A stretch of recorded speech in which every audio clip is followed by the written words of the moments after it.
Yep.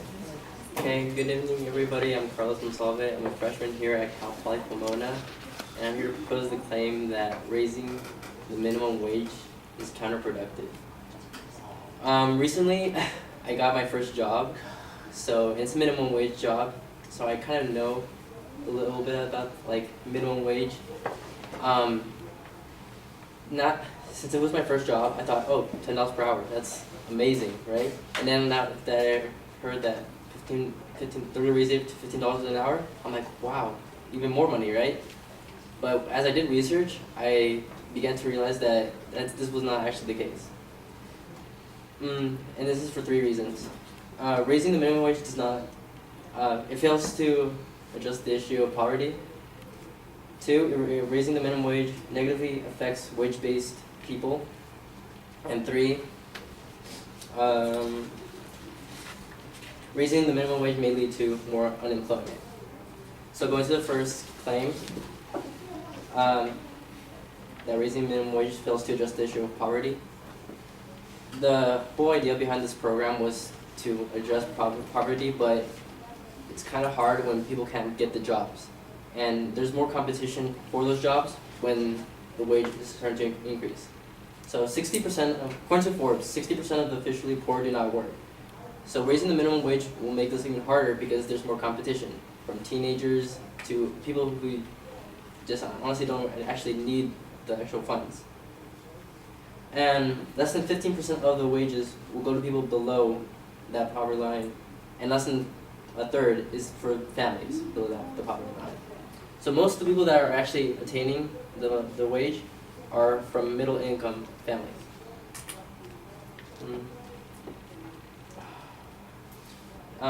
Also, most of it is going for teenagers and wealthier families. Also, according to Forbes, 3.9% of hourly workers were paid the minimum wage in 2014 against 15.1% in 1970. Meaning that businesses don't actually, a lot of them don't actually pay the minimum wage. They pay a little bit more than it. So you're just forcing businesses to cut costs in other places that they already have in their system the way they're going to increase their wages and all that. And 21.4% of those earnings were between the ages of 16 and 19. So again, also those people are not the ones that necessarily need it, but are the ones that are actually receiving more of it. To my second claim, raising the minimum wage negatively affects wage-based working people. So not only does it not address the issue of poverty, it's hurting the people that already made a decent living. And this is because prices for everything will go up. So just because you think you're going to make more money with $15 an hour, everything's going to go up, so it's like nothing. It's the same thing. And according to the LA Times, after a 14% rise in the minimum wage in San Francisco, Chipotle raised their prices by 14%. So it was the same thing. And it also, increased prices will make it harder for people with fixed incomes to be able to pay for what they need. So wage class people, not people that make hourly, just salary-based people, their income is pretty fixed, so they already know how much they need for food, for mortgage, stuff like that. And increasing the minimum wage increases everything else, which makes it tighter in their budget. And this also includes retirees because they have a fixed income in their savings for their 401ks. So when they do end up pulling out that money and all the prices have increased, it's worth less in the economy. And also that the cost of living is different from place to place. So maybe like a city like Los Angeles will benefit from a $15 per hour because it's relatively expensive to live there. But a place like Fresno, where it's relatively cheap to live, if everything starts increasing in prices, like I said before, people that have fixed incomes are going to have trouble being able to even live in Fresno.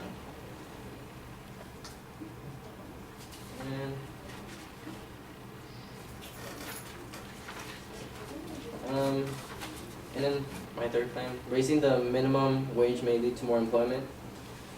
Well, what all economists agree on, according to Forbes, when you raise the price of something, demand falls. So it's the same thing as with labor.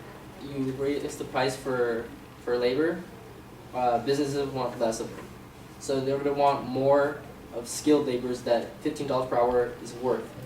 So someone that comes in to like an interview with that have like a high school education, for example, is not going to stand a chance against someone who has, like, let's say, a bachelor in college, who attending the same job. So, and usually the people that are under that category are the ones that need the most, the poverty people. And when Congress raised their minimum wage by 10.6% in 2009, 250,000 jobs were lost, and then GDP, which is gross domestic product, dropped by 4%. So then the economy will go down and jobs will be lost. Thank you.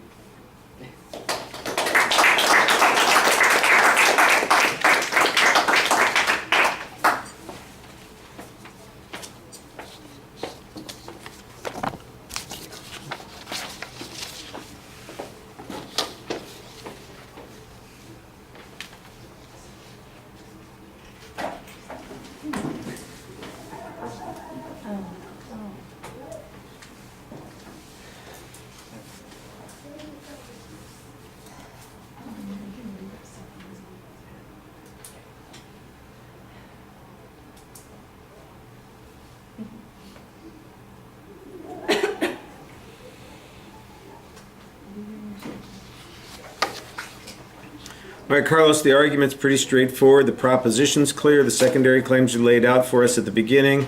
I think we understand why there's a controversy on this. I kind of like the personal background that you used in the opening that gives it a little bit of perspective. I did hear the disappointed voices in your audience, though, about the position that you were taking. They like the idea of that $15 an hour. The signposts on the individual points in the body of the speech are relatively clear. You explained the issue of poverty. Well, you're kind of depending on the evidence to explain the issue of poverty. I do think that there is good information that you cite here. There's excellent statistical information, but I think you need to put it together a little bit more clearly and explain how all of that works together so that there's really a minimal effect of increasing the wages on poverty. I can see, as I'm following the evidence, how it all works. I just thought that you needed to explain it a little bit more clearly. You're trying to let the evidence make the argument for you there. I thought you did a better job of making the argument yourself on the third point, for instance, when you talked about how there is a reflection of increased prices equals decreased demand for something, and the same is true for labor costs as well. The inflation argument, I also thought you explained a little bit more effectively, although I think you could have used some more evidence on that second point. So you had the evidence on the first point, and you're trying to rely on it to make that argument, and on the second point, less information, but a good explanation, and I think you needed to have maybe a little bit more balance on that particular point. But you do a good job speaking to the audience. Everything is solid there. Like I said, I thought you had pretty solid data in most of your argument, too. All right, thank you.